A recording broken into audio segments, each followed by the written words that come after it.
The question of which came first, the chicken or the egg, was a classic causality dilemma frequently addressed by many classic philosophers.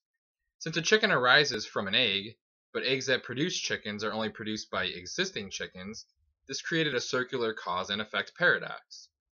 Now, I can personally remember being a young child and pondering this question myself and wondering what the answer could have possibly been. It seemed like an unanswerable question.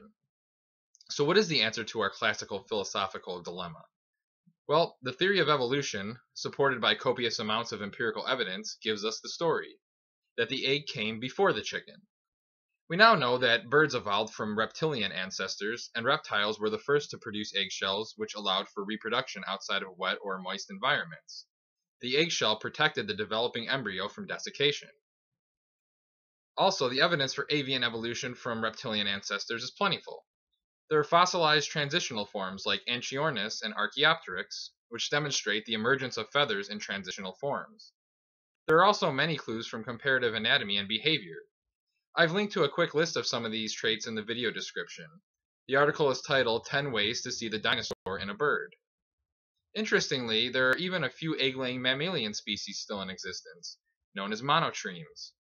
These include the platypus and various species of echidna, which are all indigenous to Australia and New Guinea. Of course, many marsupial mammals are also native to Australia, but genetic and molecular evidence actually indicates that marsupials are more closely related to placental mammals than to the monotremes. Speaking of placental development, there are numerous examples of reptilian species making the transition from oviparous, or egg-laying, to giving live birth, including 3 known modern species which are capable of both types of reproduction. One of these species is the yellow-bellied 3-toed skink, which again is native to Australia. In fact, researchers recently discovered that while populations of this species living in the warm coastal areas were still laying eggs, individuals residing in the higher, colder mountains were almost exclusively giving birth to live young. I've placed a link to a National Geographic article discussing this in the video description as well. So getting back to the chicken and egg paradox, even Aristotle was puzzled by this conundrum and ultimately proposed that both the chicken and the egg must have always existed. If this sounds familiar, it should, because theists have long claimed that the universe could not have existed without a creator, yet naturalists have continued searching for a possible explanation for how the universe could have always existed. The debate to address this perplexing question continues to interest modern philosophers, but perhaps at some point in the future we may find a logical answer to it. The question of how the universe came to exist is humanity's modern chicken and egg dilemma. Only this time, we're pondering which came first, humans or gods. And personally, I'm a creationist.